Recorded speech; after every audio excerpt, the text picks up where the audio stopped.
In case it hasn't been made abundantly clear yet, I've got a lot of respect for voice actors. Unfortunately, it often seems as if fans alone are the only ones who give that respect. This is a little perspective. I'd like some fresh, clear, well-seasoned perspective. Can you suggest a good wine to go with that? Fair warning, this might be the most opinionated thing I ever record, and I will be getting a bit pissed off about it. Voice actors are a rather unique kind of talent. For live-action actors, they might hear about auditions asking for a tall and lanky man, or an old crone type, or any number of different kinds of roles. They all have their niche, at least as far as appearances go. Some have an even more specific niche of playing maybe the manic pixie dream girl, or an action hero, or whatever else. For voice actors, this is not usually the case. Whatever your vocal cords can bring, that's what you are. That's why, for example, this guy, Phil Lamar, can be all these guys. Okay, but it seems like a waste of a perfectly good door. Aku's grasp chokes the past, present, and future. Hope is lost. That man has made me aware of your dilemma. I know from personal experience it can be difficult to live there and love here. If you can make the noises you need to with your voice, you've got the job. That's why you have so many people who can sound like so many different things, being so many different things. I mean, like, I like to...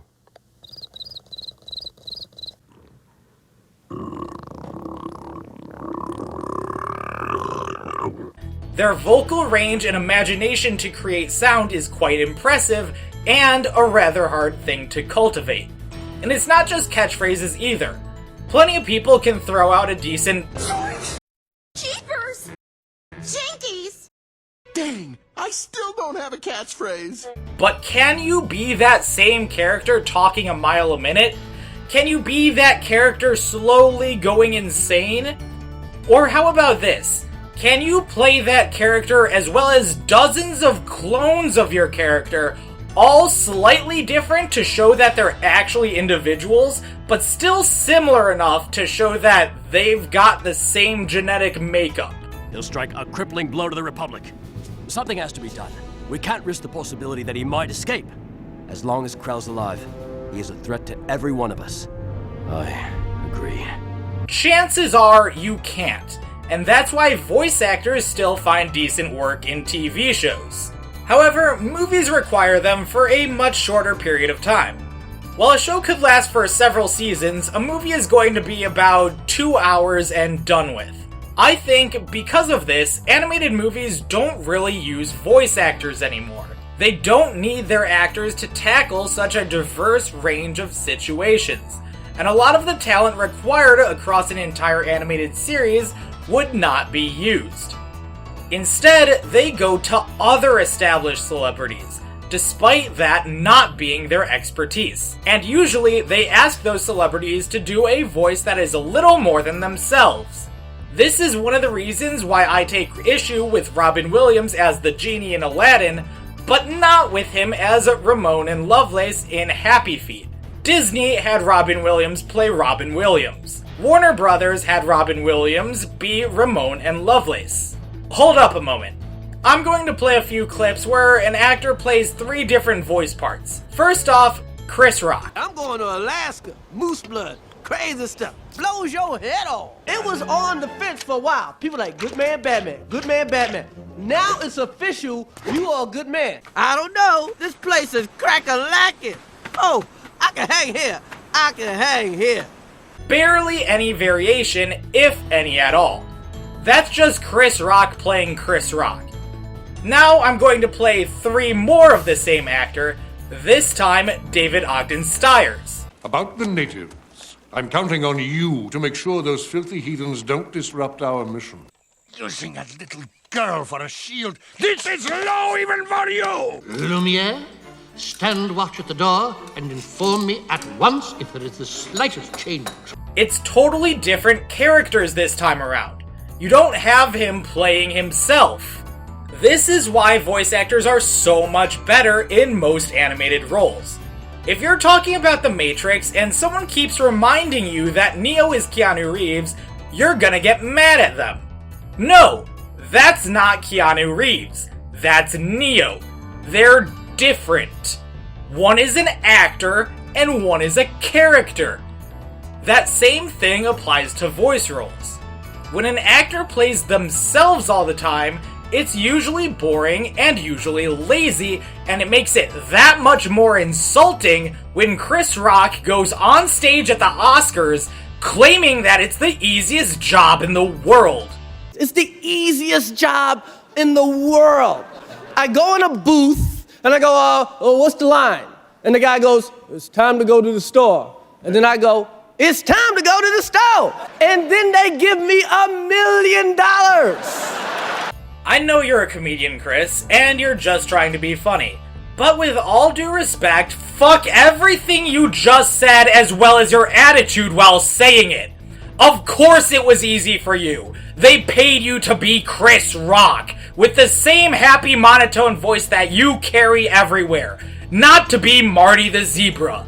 The role was tailored to you, so much so that it appears that you didn't even have to audition, they just gave it to you after thinking your voice could work well. There was no creativity on your part, nor was there any real effort.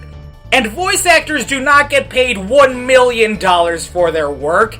You get paid $1 million because people recognize your name as opposed to Jess Harnell or Dee Baker. The makers of these movies just took a true meritocracy, where the best voice work rises to the top, and dismantled it into bankable names with average performances for more publicity but worse films. Note to animation studios, start hiring voice actors for your big budget movies. They will provide a hell of a lot better of a performance, and they'll sing your praises if you pay them even a quarter of what you paid Chris Rock. Maybe then you can have enough left over to afford to pay your animators as well. God damn it, Sausage Party! But that's an issue for another day. Speaking of terrible working conditions, I know I don't normally cover video games, but we're going to be going there for just a bit. While movies seem to have relegated voice actors to the roles of unnamed characters, games disrespect them in a totally different way. Because of the violent nature of many video games, there are often times where a 4-hour session can consist of absolutely nothing but screaming. You'll spend 4 hours there with scripts that big, screaming your guts out. Well, we want to scream when you're bleeding. We want to scream when you're hot. We want to scream when you're sad. I've known guys with bleeding vocal cords because of the work they've had to do. Or guys that have lost their voice and weren't supposed to talk for a month. It's the easiest job in the world. For anyone who's ever screamed for 4 hours, you know how much that can hurt. But imagine if, in addition to that, you couldn't work because of it. Famously, Sean Schemmel, the English voice of Goku, has passed out while recording for Dragon Ball GT. There are also minimal protections for vocal health from Cal OSHA to prevent injuries that might occur. It's the easiest job in the world. There are also some absolutely draconian non-disclosure protocols, where the actors don't even know what game they're working on. There have been cases where the actors don't even know that they're featured in a game until after it's released. With absurd working conditions like this, you have a lot of voice actors who are very rightfully intimidated when accepting a job. Because of this, as well as some financial stuff that I don't entirely understand, video game voice actors have actually been on strike since October regarding 11 specific companies, including huge names like Activision and EA. Anyways, back to film. I think that all of this celebrity over substance can be traced back to 2 films, Aladdin and The Lion King. Before Aladdin, there were occasionally well-established celebs in animated films. There's Bob Newhart in The Rescuers, Billy Joel in Oliver and Company, Eva Gabor in both The Rescuers and The Aristocats, Vincent Price in The Great Mouse Detective, and I'm hard-pressed to find any others, but I'm sure there's a couple.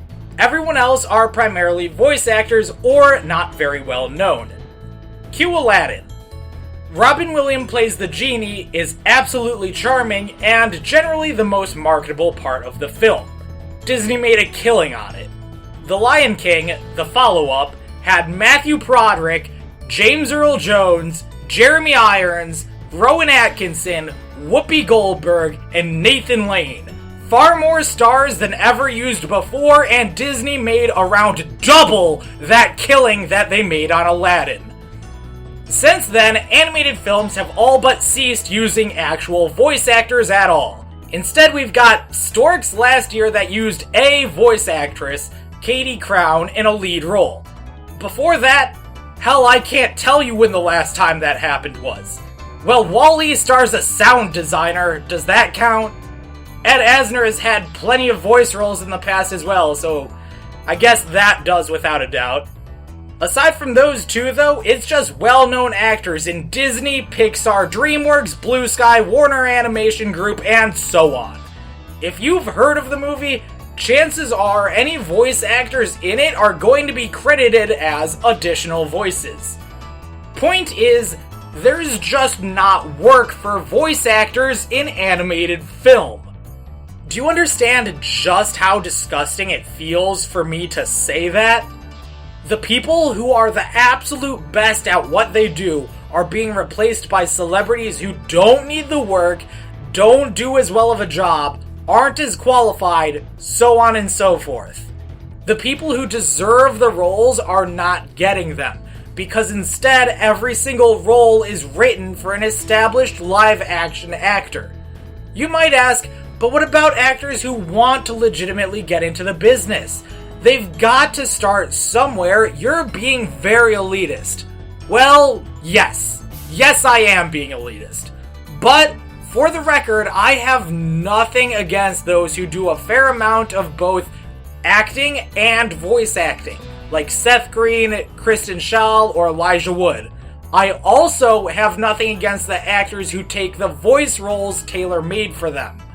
I just hate the culture that not only permits the ostracization of voice acting talent, but passively promotes it. Forget about the clever final line of this video. I'm far too pissed off to give you comedy right now. You wanna laugh? Go watch some Chris Rock. He's pretty good when he's being a comedian and not a voice actor. Solidarity, solidarity, solidarity forever. All for one. And one for all, solidarity forever, solidarity. Next time, we'll be dealing with another animal abduction.